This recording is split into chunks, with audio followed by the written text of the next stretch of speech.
আজকে যারা এখানে উপস্থিত হয়েছেন এর থেকেও 4 থেকে 5 গুণ বেশি লোক নিয়ে আসছে আমাদের এই মিছিলটা করার ছিল, কিন্তু প্রশাসনের পক্ষ থেকে সবসময় আমাদেরকে দায়িত্বশীল পার্টি মনে করে আমাদেরকে কিছু আবেদন করেছে। বর্তমান পরিস্থিতিতে আমরা সেটা মাথায় রেখে আমাদের মিছিলকে আমরা অনেক ছোট করে দিয়েছি। অনেক জায়গা থেকে যে লোক আসতে চেয়েছে সেগুলোকে আমরা বারণ করেছি।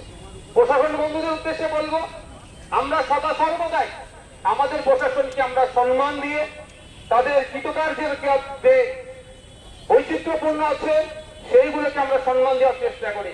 কিন্তু দুর্ভাগ্যের বিষয়, পুলিশ ইউনিফর্ম পরে যারা পুলিশ কোডের বাইরে গিয়ে সংবিধান বহির্ভূত কাজ করছে তাদেরকে আপনারা কোন দিক থেকে তাদেরকে আড়াল করার আপনারা চেষ্টা করছেন। যে আসিফ হালদার থেকে শুরু করে আসিফ সরকার থেকে শুরু করে আনিসকে তারা ছাদ থেকে ফেলে হত্যা করলো, শিকারী মোড়া আদিবাসী সমাজের ছেলেকে আবগারি দপ্তর তুলে নিয়ে গিয়েছিল, 3 দিন পরে তার লাশ পেয়েছে, সে পুলিশ কর্তারা তার সাথে অপকর্ম করলো, অন্যায় করলো, তাদেরকে এই প্রশাসনের একটা অংশ মুখ্যমন্ত্রী বাঁচানোর জন্য কেন তৎপর হয়ে উঠছে, এর জবাব আগামী দিনে দিতে হবে। আমরা শান্তিপূর্ণ আন্দোলনের পক্ষে, গণতান্ত্রিক ও বর্ধিত আন্দোলনের পক্ষে, বিচার ব্যবস্থার প্রতি সম্মান রাখি। যদি কোন কলকাতা হাইকোর্টের কোন বিচারপতি যদি আমাদের আস্থায় আঘাত দেয় বা সাধারণ মানুষের মনে যদি প্রশ্ন তুলে বিচার ব্যবস্থার প্রতি যদি আমাদের আস্থা কমে, সেই বিচারপতিকে কিন্তু দায়ভার নিতে হবে। আমরা আস্থা রেখেছিলাম, রাখবো, কিন্তু দুর্ভাগ্যের বিষয় আমরা একের পর এক ঘটনা ঘটে যাচ্ছে, সেইগুলোকে ধামাচাপা দেওয়ার জন্য প্রশাসন এবং সরকার তৎপরতা দেখাচ্ছে।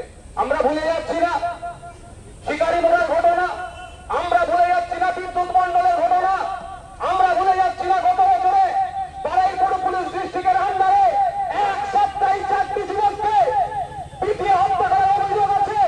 দুটো যুবক পুলিশ কাস্টডিতে, 2জনকে জেল কাস্টডিতে হত্যা করা হয়েছে, এই অভিযোগ আছে। সেই সময় পশ্চিম বাংলা ধর্মপ্রাণ মানুষেরা, সুশীল নাগরিকেরা যখন এক কথা বলতে শুরু করেছিল, তখন মাননীয় মুখ্যমন্ত্রী তৈরি সিআইডি হাতের দায়িত্ব তুলে দিয়েছিল, তদন্তভার তুলে দিয়েছিল।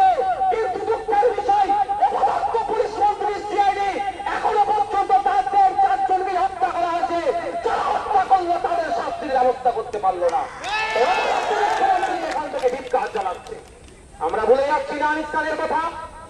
তার রাজনৈতিক পরিচয় আমাদের আইনের সাথে যুক্ত থাকলেও সে স্বাধীন ভারতের একটা নাগরিক। রাতের অন্ধকারে চোরের মতো এসে পুলিশ তাকে ছাদ থেকে ফেলে হত্যা করলো। সারা বাংলায় যখন উত্তল সে নিয়ে বাংলার মুখ্যমন্ত্রী বলেছিল এসআইটি গঠন করে দিচ্ছি, 15 দিনের মধ্যে সবকিছু হয়ে যাবে, কিন্তু দুর্ভাগ্যের বিষয় 15 দিন অতিবাহিত হলো, 1 বছর অতিবাহিত হলো, এখনো আনিস বিচার পেল না। আমরা বিচার ব্যবস্থার প্রতি ভরসা রেখে কলকাতা হাইকোর্টে গিয়েছি। আমরা প্রস্তুতি নিচ্ছি আনিসের মামলাটাকে নিয়ে আগামী দিনে সুপ্রিম কোর্টে যাব।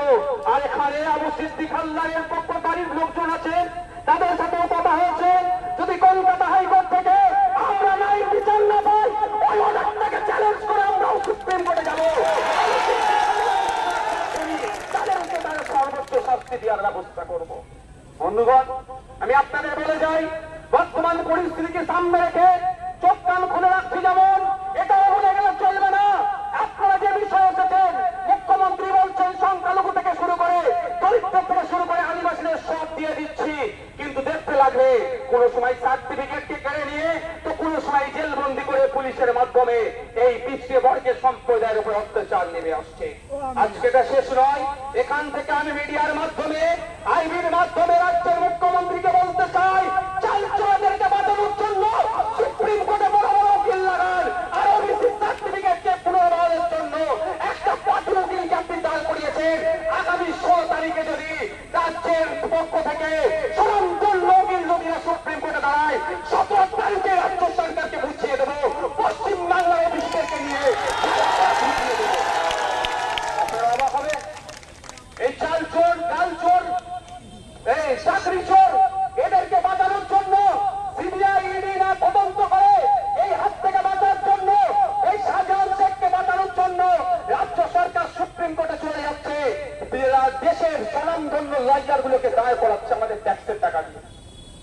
আর পশ্চিম বাংলার যারা পিছিয়ে বর্গের মানুষ, যাদের ওবিসি সার্টিফিকেট যারা নিয়ম মেনে না করার জন্য বাতিল হয়েছে, সেটাকে রাইটাকে চ্যালেঞ্জ করে যে লয়ার গুলোকে দাঁড় করানোর দরকার, তার পরিবর্তে আমি পাতি শব্দটাকে উইথড্র করে নিচ্ছি, সরি, আমি তার পরিবর্তে তুলনামূলক সিনিয়র অ্যাডভোকেটদেরকে না দিয়ে একটা লেভেলে দিচ্ছে, যাতে অকলনে ওই মামলাটা সুপ্রিম কোর্ট থেকে এখানে যারা জিতে চায় জিতে যেতে পারে, কিন্তু হতে দেওয়া যাবে না।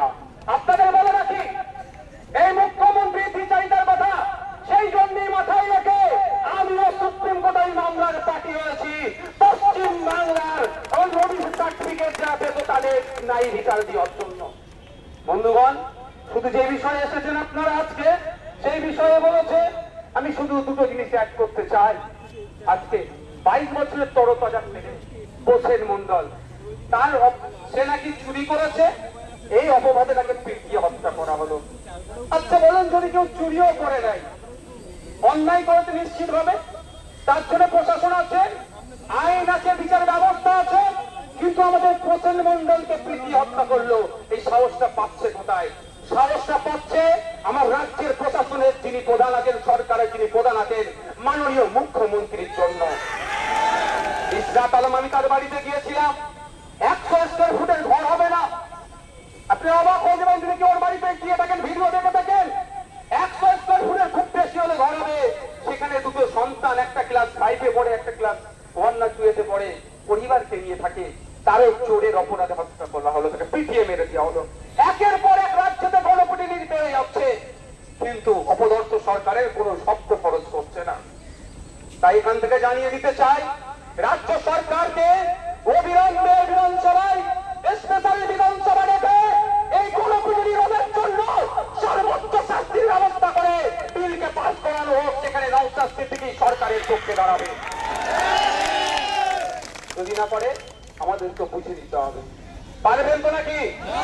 পারবেন তো নাকি? আমরা গণতান্ত্রিক প্রক্রিয়াতে জবাব দেব। কতদিন আর ওই ব্যালট বক্স চুরি করে, করোনা কেন্দ্র চুরি করে জিতবে ভাই? কতদিন হবে? সময় আসছে, জবাব দিয়ে হবে।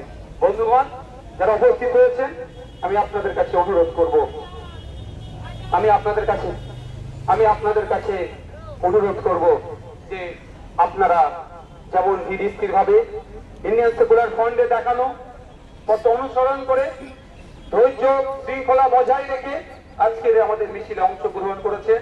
আর 2-1 মিনিটের মধ্যে আমাদের মিছিলকে আমরা এখান থেকে সমাপ্ত করব, প্রোগ্রাম সমাপ্ত করব। আপনারা ধীর ভাবে আপনারা বাড়ি যাবেন, তবে শুধু বাড়ি গিয়ে চুপ থাকলে হবে না। পাড়ার চায়ের দোকান, মাঠ ঘাট, যেখানে যাবেন, মন্দির মসজিদ, যেখানে যাবেন, একটাই আওয়াজ তুলবেন, আমাদের রাজ্যে নতুন করে পুলিশের হাতে অত্যাচারিত হয়ে কোনো মা না তার সন্তান হারায়, এর দায়িত্বটা রাজ্য সরকারকে নিতে হবে। আমাদের রাজ্যে কোনো মা বোন তার না স্বামীকে হারায়, কোনো বাচ্চা না তার পিতাকে হারায়, পুলিশি অত্যাচারের দায়িত্বটা তাকে নিতে হবে। সত্যি আমাদের দুঃখ লাগছে, কারণ আমি যে বিধানসভার মধ্যে আমার পুলিশ বন্ধুদের জন্য দিয়ে বলার জন্য কথা বলছি, সেই পুলিশের একটা অংশের বিরুদ্ধে আমাকে এখানে দাঁড়িয়ে প্রতিবাদ করতে হচ্ছে। সত্যি আমাকে খারাপ লাগছে, কিন্তু দুর্ভাগ্যের বিষয়, আমাকে এই জায়গাটা আছে আমাদের প্রতিবাদ করতে লাগতো না যদি পুলিশ মন্ত্রী ওই সমস্ত কালপিট পুলিশগুলো যারা ইউনিফর্ম পরে, পুলিশের ইউনিফর্ম পরে, পুলিশের ইউনিফর্মের উপরে প্রশ্ন তুলে দিচ্ছে, সেই সমস্ত কালপিট গুলোকে ধরে যদি অ্যারেস্ট করে জেলের মধ্যে রাখতো, আমাদেরকে এই রাজপথে নামতে হতো না। তাই অপদার্থ মুখ্যমন্ত্রীকে বলবো, অপদার্থ পুলিশ মন্ত্রীকে বলবো, সতর্ক সজাগ হন, নাহলে এমন একটা দিন আসবে আপনি আর জবাব দিয়েও থাকতে পারবেন না। আমি হুঁশিয়ারি দিচ্ছি না, হুমকি দিচ্ছি না, আপনাকে আমি সাজেস্ট করছি, আপনার কাছে বিনয়ী ভাবে আমি আবেদন করছি, আপনি রাজধর্ম পালন করুন, মানুষের মতামতের অগ্রাধিকার দিন, মানুষের সাথে থাকুন, মানুষের পাশে থাকুন। আপনাকে যদি মানুষ চাই আবার আগামী দিনে আসবেন ক্ষমতায়, যদি মনে করেন গুন্ডা মস্তান পুলিশ প্রশাসনকে দিয়ে আপনার সাম্রাজ্য কায়েম থাকবে, শুধু এতটুকুই বলতে চাই, পৃথিবীর ইতিহাস গুলো দেখুন, পৃথিবীর ইতিহাসে স্বৈরাচারী শাসক বেশি দিন টিকে থাকতে পারেনি, আর তার শেষ অবস্থা ভয়ঙ্কর হয়েছিল। আমি এতটুকু কথা বলে আমি আপনাদের কাছ থেকে বিদায় নিচ্ছি, বক্তব্য শেষ করছি। আপনাদের বলবো যে আপনারা যারা এসেছেন আপনারা এখান থেকে ফিরতে হবে, বাড়ি যাবেন, কারো প্ররোচনায় পা দেবেন না। আর একটা কথা, রাজদীপ হালদার পুলিশ তো, হ্যাঁ ঠিক কথা তো। আর আমাদের বাড়ির থানার কাছেও পুলিশ আছে, দুটো পুলিশ কিন্তু এক করবেন না। কি বলছি বুঝে আসছে? দুটো পুলিশকে এক করবেন না। যারা আমাদের জন্য দিনরাত এক করে আমাদের দায়িত্ব নিচ্ছে, সেই পুলিশ প্রশাসনকে আমরা সর্বদা সম্মান করব, তাদেরকে আমরা মাথায় তুলে রাখবো, তাদেরকে আমরা সবসময় স্যালুট করবো। আর যেই পুলিশ প্রশাসন ভাঙড় থেকে শুরু করে আর কলকাতা পুলিশ গেছে, এই ভাঙড় এই শওকত মোল্লার নাম বলছিল না, শওকত মোল্লার পাল্লায় পড়ে সবজিওয়ালাদের কাছ থেকে টাকা তুলছে। বাধ্য লাগে ক্যালকাটা পুলিশে, এটা কি ক্যালকাটা পুলিশে একটা সত্যি স্ট্যান্ডার্ড আলাদা আছে, কিন্তু দুঃখের বিষয় এই শওকত মোল্লাদের চক্করে পড়ে সবজিওয়ালাদের কাছ থেকে টাকা তুলছে। তো আগামী দিনে বন্ধ হবে, তাদেরকে ধিক্কার জানাই। কিন্তু যে পুলিশ দিন রাত এক করে আমাদেরকে জন্য ডিউটি করছে, তাদেরকে স্যালুট জানাই। আজকে বক্তব্য